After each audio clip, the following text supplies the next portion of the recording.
quero já aproveitar e chamar o Gustavo aqui, e lembrando que o Gustavo é do Instituto Brasileiro de Gestão e Liderança, e ele vai falar de algo que eu acredito que seja bastante complexo, que é realmente fazer as coisas acontecerem, né, Gustavo? Porque, assim, idealizar todo mundo idealiza, às vezes até coloca no papel, mas o como isso vai acontecer, essa é a questão. Seja bem-vindo aqui. Muito obrigado, Débora, obrigado, equipe Yes, por essa oportunidade, e é exatamente isso, né? Nós temos acompanhado muitas empresas ao longo de uma década, e nós percebemos que o grande desafio não é colocar a meta no papel, e sim tirar do papel. Esse é o grande desafio, né? Nós somos muito bons em criar metas, em definir estratégicas, mas é o dia a dia, é ali, a cada momento que é importante nós entendermos o quão é necessário ter um acompanhamento, uma metodologia, uma forma para fazer com que as metas saiam do papel. Isto é, fazer com que o que você pensou, o que o teu time pensou, saia ativamente do papel e vire resultado. Então, novamente, obrigado. É sobre isso que nós vamos bater um bate-papo hoje. Eu vou compartilhar aqui algumas telas e ao final, se alguém quiser fazer alguma pergunta, quiser fazer um bate-papo, eu estou à disposição aqui para compartilhar com vocês a nossa experiência. Não existe certo e errado, existe experiência, existe uma forma, uma metodologia de fazer algo acontecer de uma forma mais eficiente. Então, tirar as metas do papel em menos tempo é o lema do IBGL, do método 4 leis. Então, hoje aqui vai ser um bate-papo bem gostoso. Tá? Então, o Instituto Brasileiro de Gestão e Liderança foi fundado pelo Fabiano Zanzin. Ele já está aí com vocês durante toda a semana, trazendo aí uma jornada de experiência que ele tem no varejo, na área comportamental, e hoje nós reservamos esse espaço aqui para falar realmente do que nós estamos produzindo em nossos clientes, ajudando as empresas, de fato, a alcançar os resultados que elas planejam. E para que isso seja viável dentro das organizações, existe algo chamado KPI, que são os famosos indicadores de desempenho que as empresas estão monitorando atualmente. Na verdade, o KPI já é algo muito antigo na área da administração, na área da informática, na área de planejamento. Mas hoje em dia, até por conta das startups, desse momento que nós estamos vivendo na internet, se popularizou ainda mais alguns KPIs, e é isso que eu vou compartilhar com vocês. Então, como fazer uma implementação de KPIs e metas na prática, não só apenas na teoria. Então, nós vamos falar um pouco sobre aqui o que é um KPI, para que serve um KPI, quais são os principais KPIs que nós encontramos atualmente no mercado, e o mais importante, como utilizar isso a nosso favor, como utilizar isso a teu favor dentro do teu negócio, seja esse negócio o varejo, seja esse negócio a indústria, seja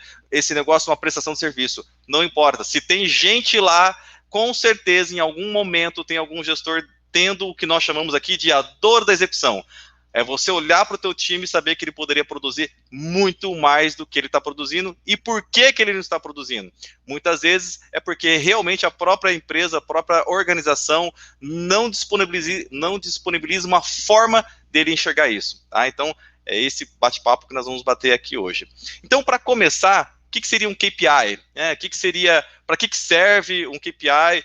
Onde que nós podemos utilizar e de que forma nós podemos utilizar? O KPI... ele vem do inglês, é um acrônimo de Key Performance Indicator, que em português para nós significa indicador-chave de desempenho, ou indicador de performance. Então, quando você possui um conjunto de métricas, um conjunto de dados, e quer transformar esses dados no indicador, nós traduzimos isso como um KPI, ok? Para que serve? Tá? Ele serve para medir o nível de desempenho. Esse desempenho pode ser uma eficiência, pode ser o sucesso de um projeto, pode ser para aferir a eficiência ou a produtividade de uma equipe, de uma pessoa, sucesso de um business, de um negócio, de um cliente, de algo que você queira metrificar. Então, o grande objetivo do KPI é que você tenha uma informação rápida, que você olhe para o indicador e consiga ali rapidamente saber o que você precisa fazer em tempo hábil. Esse é o grande objetivo do KPI. Eu separei aqui para vocês, com uma forma introdutória, alguns KPIs que nós temos hoje, que são bastante conhecidos aí no mercado. Existem muitos outros, eu separei alguns principais só para ilustrar o que é e quais são os mais utilizados hoje em dia. Atualmente fala-se muito no KPI chamado CAC. O que é o CAC? Seria o custo de aquisição do cliente. É nada mais, nada menos de você calcular quanto custou para você trazer aquele cliente para o teu negócio, para a tua carteira. E como que você pode fazer isso? Há algumas formas. Uma delas é você pegar, por exemplo, o quanto que foi investido em marketing, o quanto que foi investido em venda, o quanto que foi investido em comissionamento com a tua equipe, pegar todos esses valores e dividir pela quantidade de clientes que entrou num determinado período. Então você começa ali já a ter uma noção do quanto custou para trazer aquele cliente para a tua base. Essa é uma informação bem bacana. Um outro KPI que as empresas estão utilizando muito hoje em dia é o tal do LTV, que é o Lifetime Value. O que significa isso? Traduzindo para nós aqui, seria a linha do tempo do cliente. Isto é, quanto tempo esse cliente ficou no teu negócio, ou por quanto tempo esse cliente vai ficar no teu negócio. E para isso você pode pegar o ticket médio desse cliente, pegar o tempo que ele está dentro do teu contrato e o ticket médio de tempo dos outros clientes da tua base. Enfim, você faz uma composição ali de dados para chegar no LTV. Essa é uma informação bem importante para você saber o quanto de fluxo de caixa esse cliente vai gerar para você. NPS é um outro KPI muito utilizado, ele já vem sendo utilizado há algum tempo, é o Net Promoter Score, que seria o seguinte: você quer saber dentro da tua marca quem são os promotores da tua marca e quem são os detratores da tua marca. Isto é, quem incentiva a tua marca e quem, de repente, está deixando a tua marca de lado. Então, é uma pesquisa que você pode fazer com a tua base de clientes, uma pesquisa que não é muito complexa, são perguntas simples e que depois tem um algoritmo ali que você vai tirando algumas informações e compõe o seu NPS. Muitas empresas estão utilizando esse indicador, esse KPI hoje em dia, para poder entender como que a sua marca está sendo vista no mercado. Nós temos um outro indicador também, que é o MRR, tá? Nada mais, nada menos que a receita mensal recorrente. O que significa isso? O quanto que a empresa fatura mensalmente. Por que essa informação é importante? Porque nós temos um outro KPI utilizado, que é o churn, que seria o total de clientes cancelados. Tá? Você quer saber, em média, quantos clientes estão saindo do teu negócio. E você pode misturar o churn com MMR, com LTV, pode fazer um churn negativo, enfim, existem algumas variações do churn para você saber ali o tempo do cliente que ele está no teu negócio, o quanto que você deixou de faturar com aquele cliente, qual o prazo médio de saída que você tem dentro do teu business, e aí você consegue compondo algumas informações para ter uma receita aí mais previsível, né? Esses termos que eu falei até agora, esses KPIs, eles se difundiram muito por conta, inclusive, das startups, mas grandes corporações e até pequenas e médias empresas já vêm utilizando também esses KPIs. Um KPI bem antigo aí, que já é conhecido de todos, principalmente da área comercial, é o KPI da taxa de conversão, que é nada mais, nada menos do que a quantidade de, por exemplo, de ligações que a tua equipe tem que fazer, ou que um determinado vendedor tem que fazer, versus a quantidade de contratos que foram fechados. E aí você consegue fazer o que alguns especialistas chamam de a matemática da venda. O que é a matemática da venda? É você compor ali, se eu tenho que, a cada 10 vendas eu fecho 3, a cada 20 vendas eu vou fechar 6, e aí você consegue ter uma previsibilidade de receita. Então esse é um indicador muito utilizado aí na área comercial. E também tem, claro, importantíssimo, os indicadores de lucratividade, que isso aí estão bem direcionados para a área estratégica, com os diretores, com os CEOs, onde você vai ver a sustentabilidade do teu negócio. E também, que é o tema principal do nosso tema aqui de hoje, existem os KPIs que aferem as ações estratégicas. E, do nosso ponto de vista, esse é o principal KPI, é o principal performance indicator que a empresa tem que monitorar. Por quê? Porque através desse tipo de KPI é que você vai aferir o engajamento da tua equipe. A psicologia já comprovou que uma equipe que tem pertencimento, ela é mais engajada. Mas, Gustavo, IBGL, Fabiano, como que eu consigo saber se a minha equipe está engajada ou não, se ela está focada ou não? É essa a nossa especialidade, é isso que nós ajudamos as empresas aí há mais de uma década, e é isso que eu vou compartilhar com vocês aqui nos próximos slides, tá? Um KPI das ações estratégicas. Vale ressaltar aqui que a cada 10 empresas que nós visitamos, e aqui nós visitamos empresa todos os dias, no varejo, na indústria, no serviço, a cada 10 empresas que nós entramos, praticamente 9 não possui esse KPI, não possui um indicador das ações estratégicas. Eles possuem indicadores que são esses mais conhecidos, que são os indicadores de resultado. Eu já vou mostrar aqui qual que é a diferença de um indicador de resultado e um indicador de ação estratégica. Tá? Agora, como que eu implemento uma cultura de gestão de desempenho dentro do meu negócio, seja ele qual for? E quando se fala em cultura de gestão de desempenho, é muito importante nós enfatizarmos o que Jim Collins já relatou num livro que ele publicou, chamado Empresas Feitas para Vencer, que ele entendeu o seguinte: ele fez uma pesquisa, que foi um case, inclusive, dele, na qual ele queria saber por que as empresas que são centenárias, e por que as empresas que vivem ali, sobrevivem, ou vivem durante 20, 30 anos, fecham. Ele queria entender essa dinâmica. E ele fez uma longa pesquisa, e ao final dessa pesquisa, ele chegou a uma conclusão muito bacana. Ele chegou à conclusão que as empresas que são centenárias, elas são centenárias porque nessas empresas, ao longo aí de uma década, mudou-se tecnologia, mudou-se gestão, saiu pai, entrou filho, saiu filho, entrou neto, veio pandemia, saiu pandemia, enfim, aconteceram muitas coisas em 100 anos, mas existe uma coisa que não mudou nessas empresas, e essa coisa chama-se cultura de gestão. Olha que interessante. Então, a cultura de gestão, ela está intrinsecamente ligada à perpetualidade de um negócio. E, como eu falei agora há pouco, muitas empresas monitoram KPIs de resultado, de performance de resultado, mas muitas vezes não tem um KPI para avaliar as ações estratégicas, a cultura de gestão, a como anda isso dentro da sua própria organização.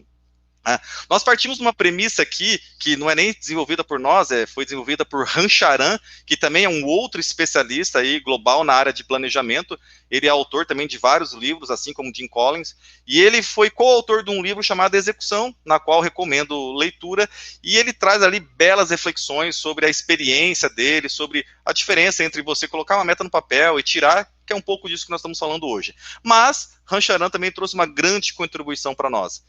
Ele trouxe essa contribuição da estatística que 70% dos planejamentos não saem do papel. Vou repetir, 70% dos planejamentos não saem do papel. Isto é, você, gestor, você, CEO, você, líder de equipe, 70% do que você senta com a tua equipe, que você sentou com a tua equipe essa semana para planejar, não vai sair do papel. É muita coisa. É muita coisa. Então, e o que o Rancharan entendeu, e o que nós também, com base na nossa experiência aí ao longo de mais de uma década, percebemos? Que isso não está ligado na capacidade das pessoas criarem a meta. Não está ligado a questões cognitivas, não estão ligados a questões se a gestão, a equipe, ou os vendedores possuem ou não possuem uma MBA, por exemplo, uma pós-graduação. Não, em absoluto, não tem nada a ver, não está ligado com isso. Olha que interessante, não está ligado com isso. Então, assim, como inverter essa estatística? Foi com base nisso que o Fabiano Zanzin, em 2006, desenvolveu o método 4 leis, e porque lá, como professor já de MBA também, como especialista na área de planejamento, ele percebeu que o grande desafio dentro das organizações não era falar o que elas tinham que fazer, e sim ajudar elas a perpetuarem, principalmente depois que ele saísse de lá. É isso que nós dizemos para os nossos clientes hoje, né? Nós queremos que os nossos clientes entendam como executar, entendam a nossa metodologia, mas que eles não fiquem dependentes de nós. A equipe que tem que performar é a deles, e não a nossa aqui. A nossa função é uma transferência de know-how. Tá? Nós entendemos que essa estatística é alta porque há 4 principais motivos, anotem aí, 4 principais motivos pelas quais as metas não saem do papel. 4 principais motivos do porquê os planejamentos falham.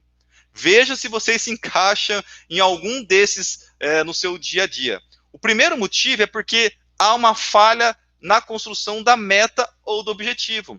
Como assim, Gustavo? Mas logo de cara já o problema é na criação da meta? Não, aqui na minha empresa eu já contratei consultoria, todos os meus departamentos aqui têm ali missão, visão, valores, já está as metas, os eixos verticais, horizontais, já está tudo definido. Você está querendo dizer que o problema está aí? É mais ou menos isso. Olha só, o que acontece? Tudo que eu estou falando aqui para vocês hoje sobre performance, eu estou me referindo à execução da estratégia, isto é, a tirar as metas do papel e não a colocar. Para colocar metas no papel, você pode fazer isso num caderno, existem softwares gratuitos na internet aí que você pode utilizar que vai te ajudar a fazer esse tipo de controle. Não é sobre isso que eu estou falando. Eu estou falando sobre KPI de ações estratégicas que faz o teu negócio crescer, que alavanca o resultado do teu negócio, ok? Então, quando eu digo aqui que há uma falha na construção da meta do objetivo, eu estou querendo dizer que em muitas empresas, ainda hoje, muitas empresas, existe um time, o time dos pensadores, o time da alta gestão, o time lá dos mega blasters, que são os que criam a meta. Muitas empresas ainda ao final do ano, vai para um resort, vai para um hotel, enfim, eles montam ali o tal do planejamento estratégico. Até aí, tudo certo, lindo, maravilhoso, nós precisamos realmente de planejamento. Só que tem um detalhe muito importante. Normalmente, o time que vai executar esse planejamento não está lá. E aí esse time volta, que criou os pensadores, ele volta, até faz uma convenção, faz um lançamento e começa a distribuir as metas. E aí o time que não participou, entre aspas, aí, executa o que é mandado. Eu sempre costumo dizer que tem uma frase que diz assim: manda quem pode e obedece quem tem conta para pagar. Não é quem tem juízo, né? A pessoa executa, ela precisa levar o sustento para casa, etc. Muitas vezes ela até tenta questionar alguma coisa, só que já foi definido, ela não participou. Então, quando eu me refiro aqui à falha na meta, na construção da meta do objetivo, é porque ainda existem empresas onde o time não participa da construção. O segundo motivo é porque normalmente as equipes têm uma dificuldade de criar ações preditivas de alto impacto. O que significa criar ações preditivas de alto impacto? Bom, vamos lá. Eu faço aqui um desafio aqui com vocês. Terminando essa live aqui, chega para a equipe de vocês e fala o que eles têm que fazer amanhã ou na segunda-feira. A partir de segunda-feira, vamos supor aqui que você tenha pegado algum insight aqui durante toda a semana ou através dessa live aqui, e chega para a equipe e fala assim, gente, legal, eu tive algumas ideias aqui e a partir de segunda-feira vai funcionar assim aqui na empresa, vocês vão chegar a tal horário, o produto para vender vai ser esse, o valor a ser vendido vai ser esse, enfim. Quando você vem com essa diretriz, a tua equipe vai entender o que fazer? Ela vai entender, porque você falou em português, você falou de um produto que ela já conhece. Então, a grande questão não é o que fazer. O grande detalhe, quando a gente fala em eficiência da execução da estratégia, é o como fazer.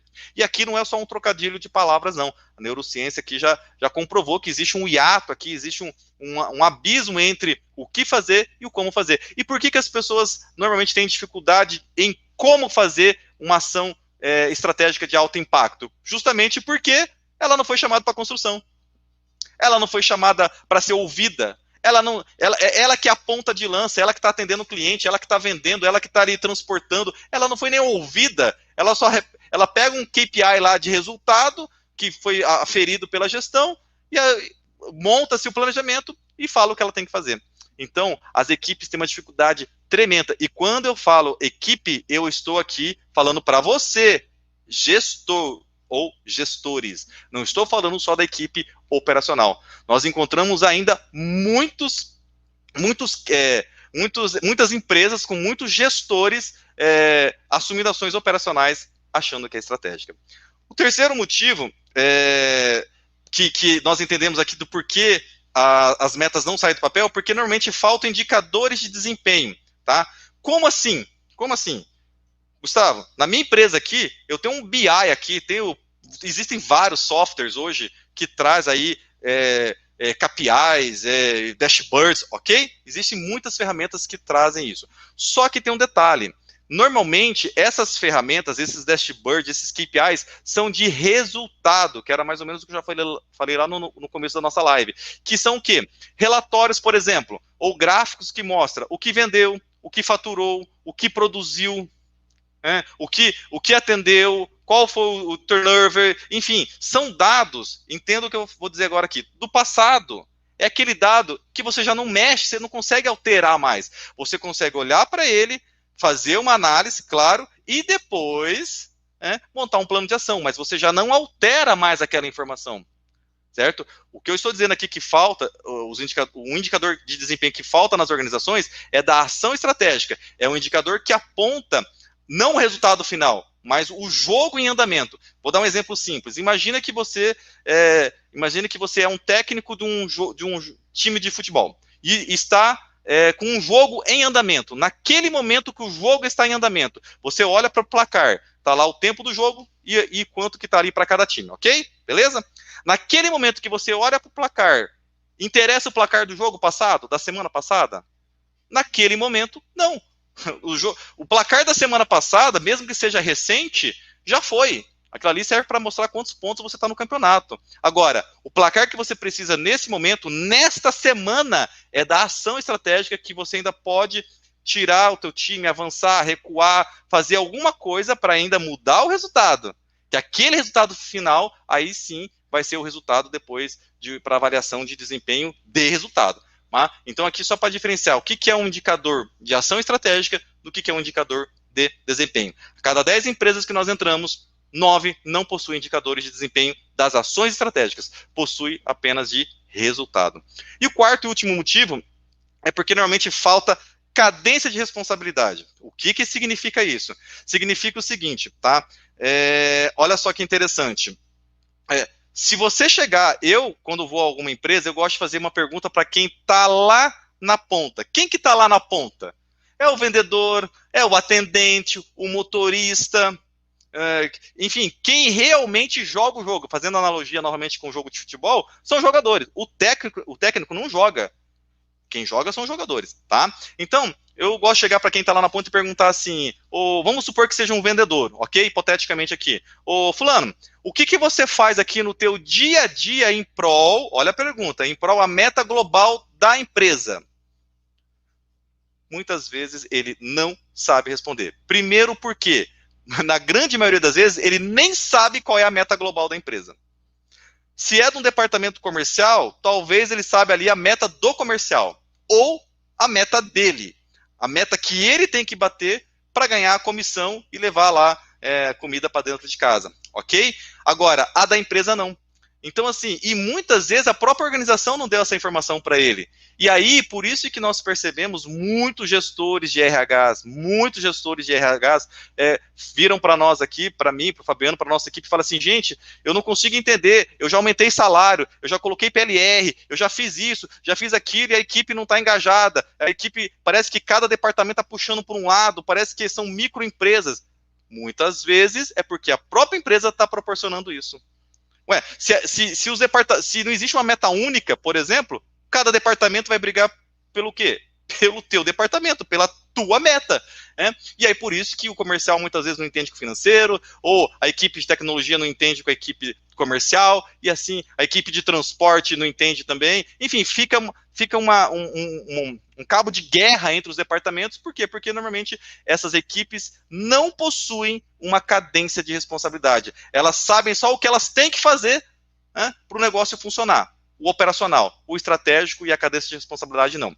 Então, para concluir aqui o raciocínio desses 4 principais motivos, eu faço a seguinte pergunta para você, a seguinte reflexão. O que é reflexão? Trazer luz para si. Olha só, se no teu negócio, na tua equipe, no teu business, você possui pessoas, equipes que não entendem a cadência de responsabilidade do teu negócio, se elas não possuem indicadores de desempenho que mostrem em tempo real se está ganhando, perdendo, empatando o jogo. Reitero, não é indicador de resultado, é indicador de ação estratégica.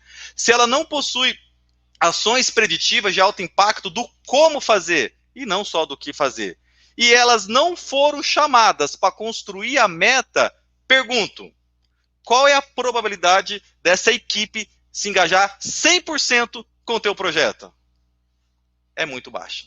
É muito baixa. Por isso que a estatística de Rancharan é tão alta. 70% dos planejamentos não saem do papel. E não é uma questão cognitiva, não é uma questão se tem MBA ou não, não é uma questão de inteligência, é uma questão de engajamento, ok?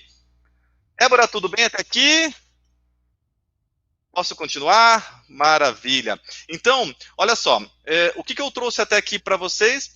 Os 4 principais motivos pelas quais os planejamentos não saem do papel. E como que nós conseguimos responder isso? Como treinar uma equipe de alta performance? Como levar performance para uma equipe que já tem performance? Olha só, inclusive um dos grandes desafios nossos aqui do IBGR é esse, é pegar pessoas, equipes ou empresas que já têm performance, já tem produto estabelecido, já tem equipe estabelecida, já tem projeto, já tem marketing, já tem site, tá, e aí? Mas eu quero melhorar a minha performance. Essa performance pode ser crescimento, essa performance pode ser posicionamento de mercado, essa performance pode ser aumento de lucratividade, enfim. Como que eu posso fazer isso dentro da minha empresa? É isso que eu vou falar agora com vocês, como que nós fazemos isso há mais de uma década, ok? Débora, tá por aí? Posso continuar? Maravilha, tá? Então, como que nós podemos implementar uma cultura de gestão de desempenho dentro das organizações? Nós entendemos o seguinte, primeira coisa que uma organização precisa ter, foco na meta fundamental. Olha só, o que eu falei agora há pouco do exemplo das equipes que ficam brigando ou com cabo de guerra entre si. É extremamente necessário, tá, que as empresas, que o business, que o negócio tenha uma meta fundamental global. Então, a primeira coisa que é necessário produzir, tá?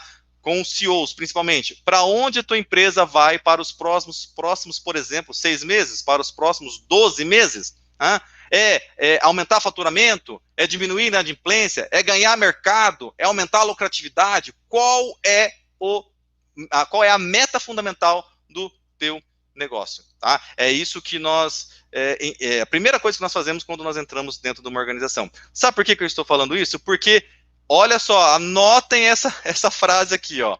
O número de boas ideias sempre será maior que a sua capacidade para executá-las. O número de boas ideias sempre será maior que a sua capacidade para executá-las. Então, definir uma meta fundamental global é extremamente importante para você dar norte para todo o teu time, para toda a tua organização. Uma breve história aqui da guerra espacial, ali, da corrida espacial entre Estados Unidos e Rússia na década de 60, né?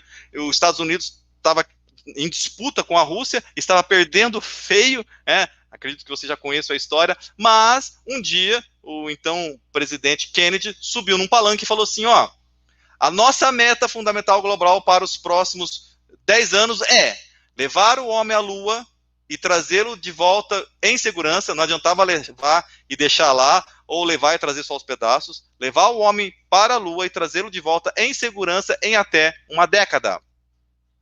Quando ele fez isso, o que ele estabeleceu? Uma meta fundamental global. E a partir daí surgiu a NASA.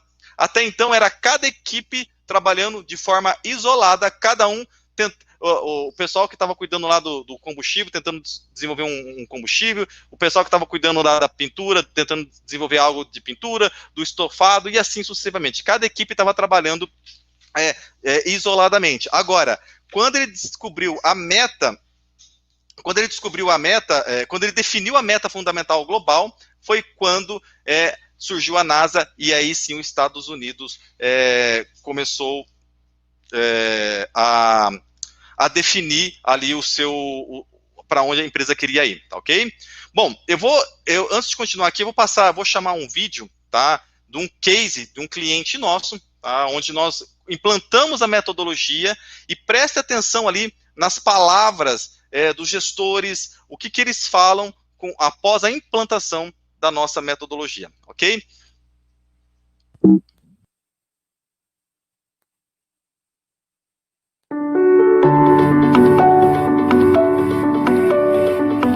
A Eletroluz existe há 22 anos, em Maringá.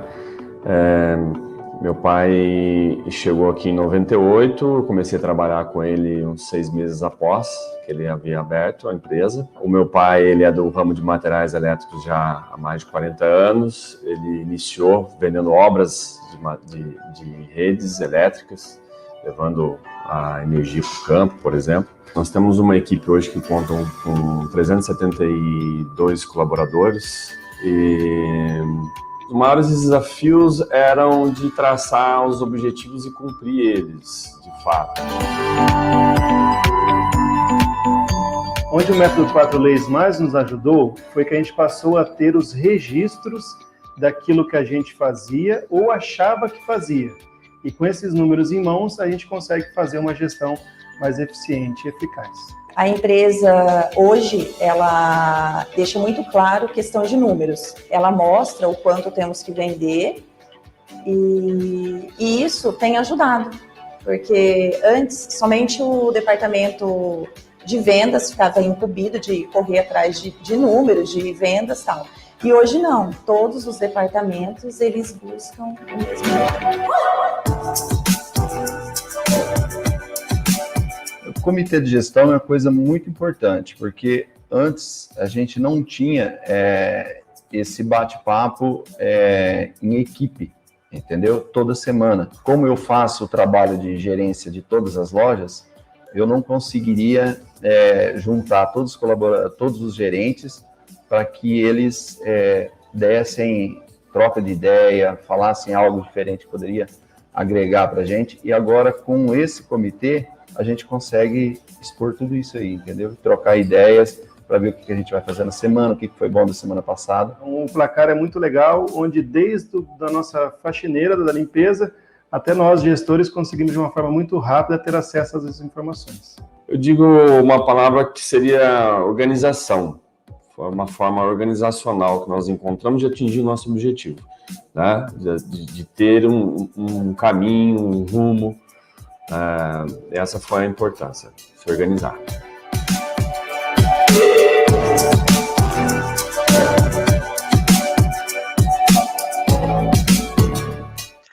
Maravilha. Então, só para ilustrar aqui para vocês, eu vou compartilhar a tela aqui novamente. Tá?